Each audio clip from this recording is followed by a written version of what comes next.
सगळ्यांनी एक ओळ तर कवितांमध्ये ऐकत असेल.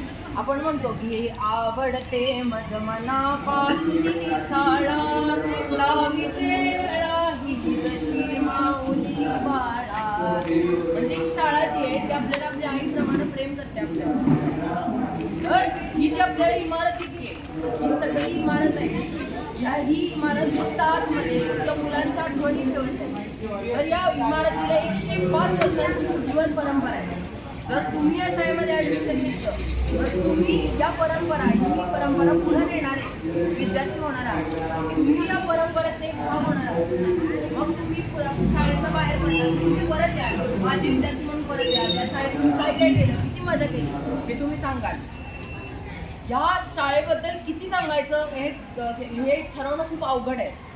या शाळेनं आपल्या देशाला उपपंतप्रधान दिले, खासदार दिले, धुरंधर राजकारणी दिले, IAS IPS ऑफिसर दिले. प्रचंड मोठं काम या शाळेनं केलेलं आहे. फक्त एवढं नाही तर या शाळेनं या देशाला शास्त्रज्ञ सुद्धा दिलेले आहेत. आपली जी इंडियन नेव्ही आहे, इंडियन नेव्ही म्हणजे जलसुरक्षा दल आहे. आपण आपल्या देशातील जी जलसुरक्षा सीमा आहे याचं संरक्षण जे करतात त्यांच्या देशामध्ये जी पाणबुडी असते त्या पाणबुडीला एसीचं जे तंत्रज्ञान आहे ते एसीचं तंत्रज्ञान प्रदान करणारे शेंडेच आहेत. त्यानंतर आदित्य उद्देदारसारखा एक मुलगा जो नासामध्ये आता शास्त्रज्ञ म्हणून काम करतोय. असे शास्त्रज्ञ या शाळेनं आपल्या देशाला दिलेले आहेत.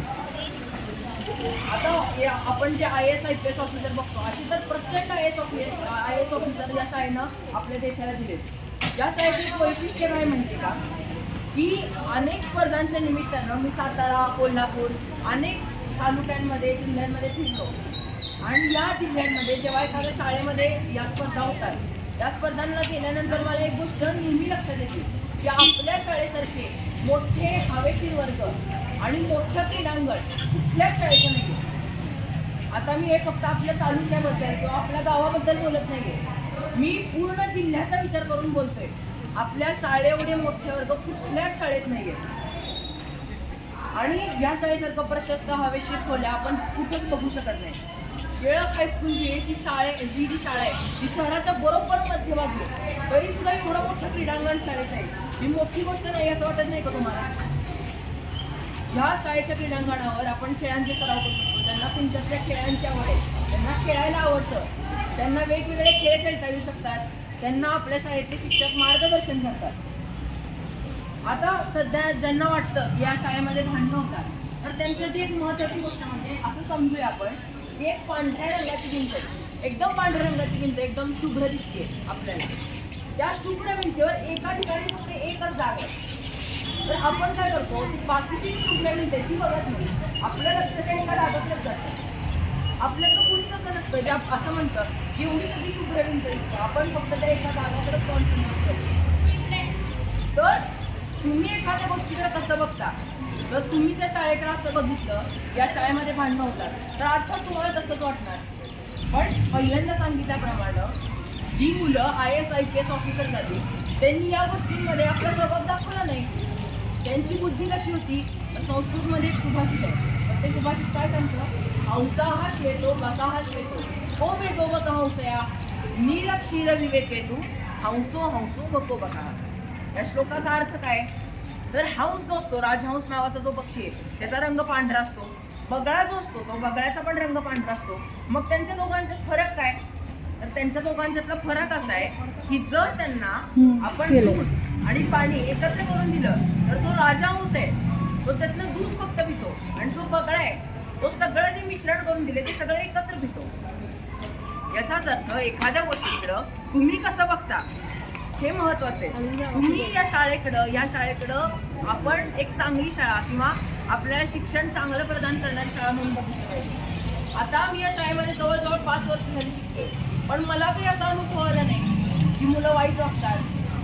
जर तुम्ही या भांडणांमध्ये सहभागी झालात तरच तुम्हाला अशा अनुभव येणार आहे. त्यामुळे तुम्ही कसं बघता हे खूप महत्त्वाचं आहे.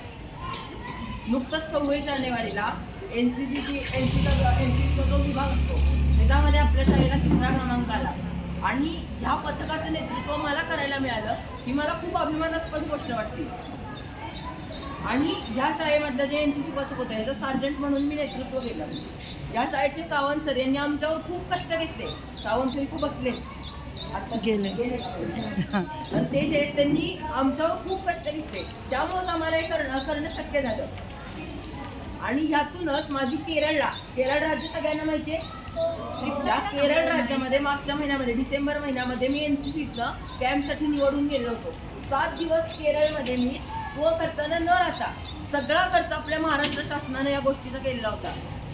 ही जी माझी निवड झाली, या निवड होण्यामध्ये या शाळेचं शिक्षण तेव्हा या शाळेच्या NCC विभागाचा खूप मोठा वाटा आहे. ह्या कॅम्पसाठी संपूर्ण महाराष्ट्रातले 100 मुलांचं सिलेक्शन झालेलं होतं. या 100 मुलांमधल्या एक म्हणून माझं सिलेक्शन दादासाठी.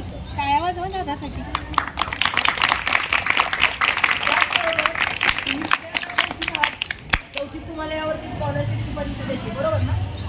तर ही जी स्कॉलरशिपची परीक्षा आहे, त्यांनी चौथीची स्कॉलरशिपची परीक्षा, 5वीची, 8वीची, या सगळ्या स्कॉलरशिपच्या परीक्षेसाठी MTS, PDS किंवा हिंदीच्या ज्या परीक्षा असतात, या सगळ्या परीक्षांसाठी आपल्या शाळेतले जे शिक्षक आहेत ते उत्तम मार्गदर्शन करतात. मी 5वीपासून या सर्व परीक्षांमध्ये प्रत्येक वर्षी एकदा तरी भाग घेतलाच. आणि ह्या शिक्षकांमुळं त्यांच्या मार्गदर्शनामुळं या प्रत्येक परीक्षेमध्ये माझा एकदा तरी नंबर आलाच. याबरोबर जे या शाळेतले सगळे शिक्षक आहेत, या सगळ्या शिक्षकांना शिकवण्याचा कमीत कमी 10 वर्षापेक्षा जास्त अनुभव आहे. किती मोठी गोष्ट आहे याचा विचार करा तुम्ही. आमचा संगीत विभाग किती समृद्ध आहे तर तुम्ही आत्ता बघितलंच. आता माझ्यासारखा विद्यार्थी अर्णव धुमाळ नावाचा एक सांगलीतला माझा मित्र आहे. तर हे सगळे विद्यार्थी आहेत. या सगळ्या विद्यार्थ्यांना तबला वाजवण्यासाठी, खंजिरी नावाचं जे वाद्य असतं ते वाजवण्यासाठी, पेटी वाजवण्यासाठी या शाळेतले शिक्षक तयार करतात.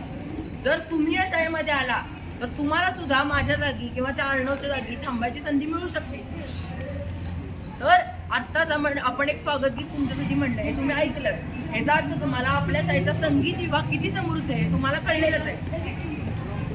टिळक हायस्कूलमध्ये एंट्री केल्याबरोबर उजव्या हाताला तुम्हाला जी भव्य तिकडं जी तुम्हाला मोठी इमारत दिसते, पलीकडे जी तुम्ही आता बघून आला अटल टिंकरिंग लॅबची इमारत, ही जी इमारत आहे ती बाकी कुठल्याही शाळेत नाही आहे. आता समजा आपण असं गृहीत धरूया की 1920 मध्ये या शाळेची स्थापना झाल्यानंतर 1930 पासून या शाळेमध्ये प्रयोगाची जी उपकरणं आहेत ती यायला सुरुवात झाली. तर तेव्हापासून आपल्या शाळेमध्ये प्रयोगशाळेची वेगळी एक भव्य इमारत आहे. अशी इमारत दुसऱ्या कुठल्याही शाळेत नाही आहे. त्याचबरोबर ही जी तुम्हाला इमारत दिसते ही इमारत ग्रंथालयाची आहे. वेगळी ग्रंथालयासाठी इमारत दुसऱ्या कुठल्याही शाळेत नाही आहे. या ग्रंथालयाच्या इमारतीमध्ये जाधव सर तुम्हाला पाहिजे ते पुस्तक तुम्हाला आणून देतात. अर्थात तुम्ही जर त्यांच्याकडे गेला, तुम्ही मागितलं तरच तुम्हाला पुस्तक मिळणार. तुमच्यातलं कुणाकुणाला गोष्टी वाचायला आवडतात? तुम्हाला सगळ्यांना गोष्टी वाचायला आवडतात. ज्यांना गोष्टी वाचायला आवडत नाहीत अशांना गोष्टी ऐकायला तरी आवडतात.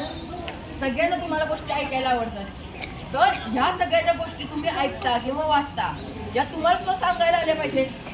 तर ह्यासाठी या तुम्हाला सांगायला कधी येतील जेव्हा तुम्ही पुस्तकं वाचाल.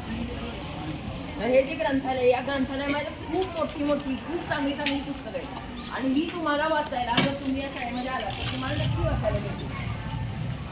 सातारा जिल्ह्याची पहिली अटल टिंकरिंग लॅब आपल्या शाळेत तुम्ही आत्ता बघून आलाय. अशी स्वतंत्र प्रयोगशाळेची इमारत ग्रंथालय दुसऱ्या कुठल्याही शाळेला नाही आहे. हे जेव्हा या सगळ्याचा जेव्हा विचार करतो तेव्हा आकाशी झेप घेरे पाखरा या कवितेच्या ओळी आठवतात. आणि म्हणूनच माझ्या शाळेतलं जे स्वातंत्र्य आहे ते मला खूप भावतं.